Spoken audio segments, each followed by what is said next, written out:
एक बार नीम करौली बाबा जी अपने कुछ भक्तों से वार्तालाप कर रहे थे तो बातों बातों में उन्होंने अपने भक्तों से कहा, तुम्हें क्या लगता है ये जो मंदिर मैंने बनवाए हैं, जिन जमीनों में ये मंदिर हैं, मुझे उनसे कोई मोह है, किसी तरह का लगाव है? मुझे इनसे कभी मोह नहीं है, जैसे मुझे लंका से कभी मोह नहीं था। ऐसा ही एक और किस्सा है। नीम करौली बाबा जी को रामायण बहुत ज़्यादा पसंद थी। वो बहुत ही मन से और बहुत ही मोह से रामायण सुनते थे। इतनी गहराई से सुनते थे कि सुनते सुनते उनकी आंखों में आंसू आ जाते थे। और एक बार की बात है, जब रामायण का पाठ चल रहा था तो बाबा जी बोले, ऐसा करो फिर से उस पाठ को पढ़ो जहाँ पर मैं विभीषण से बात कर रहा था। मैं यानी नीम करौली बाबा जी, और विभीषण से रामायण में कौन बात कर रहा था? यानी कि हनुमान जी। सो दोस्तों, ये वो किस्से हैं जो उस समय बाबा जी के साथ में लोग थे और उन्होंने अपनी आंखों के सामने ये चीजें होते हुए देखी। बाबा जी के साथ में जो लोग रहते थे, जो बाबा जी की सेवा करते थे, उनके साथ में रहते थे, कई लोगों ने बाबा जी के बदलते हुए शरीर को देखा है, बाबा जी की उगती हुई पूंछ को देखा है। उन्होंने कई सारी चीजें अपनी आंखों के सामने देखी हैं जो इस बात का प्रत्यक्ष सबूत है। जितने लोग बाबा जी से जुड़े थे उतने ही ज्यादा किस्से और कहानियां बाबा जी के बारे में हैं। दोस्तों, एक ऐसी ही कहानी मैं आज आपको सुनाने जा रही हूँ जिसे सुनकर मेरे तो रोंगटे खड़े हो गए थे, और उम्मीद करती हूँ आप भी इस कहानी को सुनकर हैरत में जरूर पड़ जाएंगे और आपको भी यकीन हो जाएगा कि बाबा जी हनुमान जी के ही अवतार हैं। आगे बढ़ने से पहले अगर कहानी पसंद आए तो वीडियो को लाइक, शेयर, कमेंट जरूर करें। साथ ही में मेरे चैनल SD स्टोरीज को सब्सक्राइब जरूर कर लें। तो ये कहानी शुरू होती है करीब 100 साल पहले। एक बार एक मवेशी अपने जानवरों को एक जंगल के एरिया में चराने के लिए ले गया। तो जब वहाँ वो अपने जानवरों को चरा रहा था तो उस समय वहाँ पर एक तहसीलदार आता है। वो तहसीलदार उस मवेशी को अपने जानवरों को वहाँ से ले जाने के लिए कहता है। तो उसी बीच में उन दोनों में आपस में बातचीत होने लग जाती है। तो बातों बातों में तहसीलदार मवेशी से कहता है कि क्या बताऊं भाई, मैं बहुत ज्यादा परेशान हूँ। कई सालों से हम लोग प्रयत्न कर रहे हैं बच्चे के लिए, पर हमारी कोई संतान नहीं हो पा रही है। कुछ समझ में नहीं आ रहा क्या करूँ। तो इसी बात पर मवेशी उस तहसीलदार से कहता है, बस इतनी सी बात, परेशान क्यों होते हो?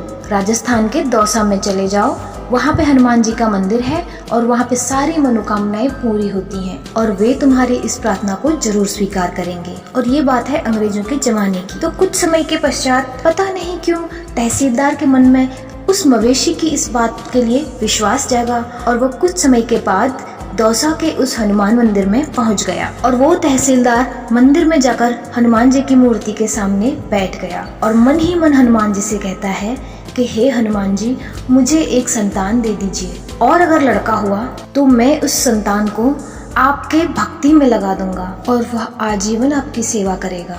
और मन ही मन में ये प्रार्थना करने के बाद कुछ समय के बाद वो तहसीलदार वापस अपने घर आ गया। और घर आने के बाद उस व्यक्ति ने किसी को भी यह बात नहीं बताई, ना ही अपनी पत्नी को बताया, ना ही परिवार में किसी सगे संबंधी किसी को भी बताया। वो केवल अपने मन में ये सब कुछ मांग के आया था और हनुमान जी ये बात जानते थे। और हनुमान जी की कृपा देखिए, अगले ही साल तहसीलदार के घर में एक पुत्र ने जन्म लिया और वो पुत्र बहुत ही तीव्र बुद्धि का था। जब वह 5 वर्ष का था तो उसे रामायण कंठस्थ याद हो गई थी और इन्होंने अपने पुत्र का नाम रखा था नारायण। जैसे जैसे इनका पुत्र नारायण बड़ा हुआ, इनको अपने पुत्र के प्रति मोह बढ़ता गया और मन ही मन में उस तहसीलदार ने हनुमान जी से क्षमा मांगी कि हे हनुमान जी, मैं अभी तो आपको दिया हुआ वचन पूरा नहीं कर पा रहा, लेकिन ये मेरे ऊपर उधार रहा। अब नारायण क्योंकि बड़ा हो चुका था और वह काफी तीव्र बुद्धि का था, तो उसको कई लोग अपने घर बुलाने लगे रामायण का पाठ कराने के लिए।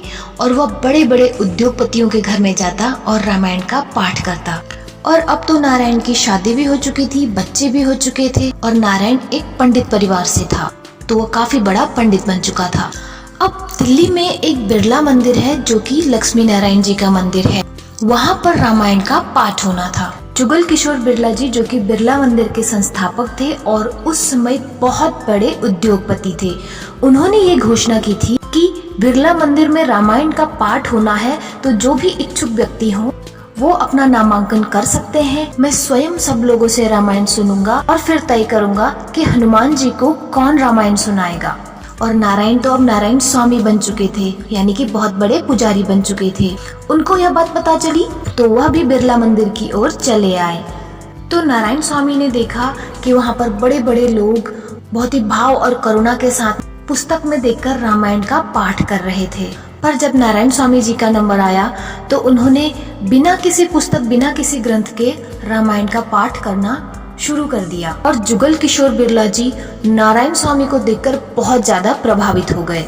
तो उन्होंने कहा, स्वामी जी अगर आप हारमोनियम लेके रामायण की चौपाई गा सकते हैं तो बहुत अच्छा होगा। तो नारायण स्वामी ने ऐसा ही किया, हारमोनियम ली और गाना शुरू कर दिया। और अब जुगल किशोर बिरला जी इनसे बहुत ज्यादा खुश हुए। उन्होंने इनकी नौकरी पक्की कर दी और उस मंदिर का मुख्य पुजारी इनको ही बनाया। मंदिर में इनको बहुत सुंदर सा घर मिला तो इनका पूरा परिवार वहीं आकर रहने लगा। नारायण स्वामी जी का जीवन बहुत ही आनंद पूर्वक बीत रहा था, क्योंकि इतने बड़े उद्योगपति के साथ में उनका मिलना रोज होता रहता था। और दोस्तों, अब कहानी में बड़ा ही रोचक मोड़ आता है। जुगल किशोर बिरला जी के एक गुरु थे, और वो गुरु कौन थे?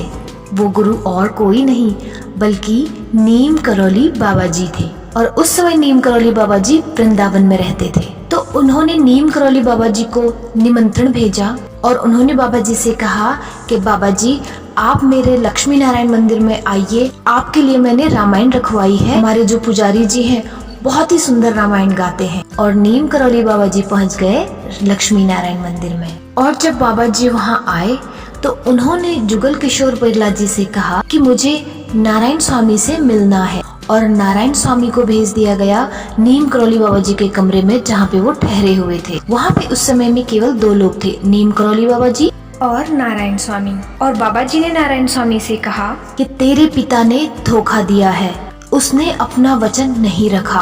और नारायण स्वामी बिल्कुल हैरान और परेशान हो गए कि इन बाबा जी से मैं पहली बार मिल रहा हूँ और ये कह रहे हैं कि मेरे पिताजी ने धोखा दिया। वो इस बात को मानने के लिए बिल्कुल तैयार नहीं थे, क्योंकि उन्हें कुछ पता नहीं था कि किस बारे में बात हो रही है। और नारायण स्वामी ने कहा कि महाराज जी ऐसी बात मत करिए, मेरे पिताजी ने किसी को कोई धोखा नहीं दिया है। तो नीम करौली बाबा जी कहते हैं, अगर विश्वास नहीं होता जाके पूछ अपने पिता से। और नारायण स्वामी ने यह बात सुन के तय कर लिया था कि अगर ये बात सच निकली तो वो आजीवन महाराज जी की सेवा करेंगे। और आवेश में आकर उस कमरे से बाहर निकल गए। वो अपने घर गए और अगले ही पल नारायण स्वामी ने अपने पिताजी से पूछा कि पिताजी क्या कभी ऐसा हुआ है कि आपने किसी को धोखा दिया, आपने कोई वचन दिया और उसको पूरा ना किया हो? और ये बात सुन के उनके पिताजी एकदम हैरान हो गए और उन्हें अचानक से वो बात याद आई जो उन्होंने दौसा के हनुमान मंदिर में हनुमान जी से अपने मन ही मन में बोली थी। और अब उनके अपनी गलती को मानने का समय आ गया था। उन्होंने नारायण स्वामी से कहा कि बेटा ये बात मैं और हनुमान जी के अलावा कोई नहीं जानता इस दुनिया में। मेरे और हनुमान जी के अलावा तुझे ये बात किसी और से पता चल रही है तो तू ये मान ले कि वो व्यक्ति कोई और नहीं बल्कि स्वयं बजरंगबली है। और ये बात सुन के नारायण स्वामी आंखों में आंसू लिए बाबा जी की तरफ दौड़ पड़े और आके बाबा जी के चरणों में गिर गए। और अपने बाबा तो बड़े ही कृपालु हैं। उन्होंने नारायण स्वामी से कहा कि अब एक काम कर, महरौली के जंगल में जा, वहाँ पे जो हनुमान मंदिर है वहाँ जाकर अकेले ही हनुमान जी की सेवा कर। और जब जब नवरात्रि आए भंडारा लगा। नारायण स्वामी ने ऐसा ही किया।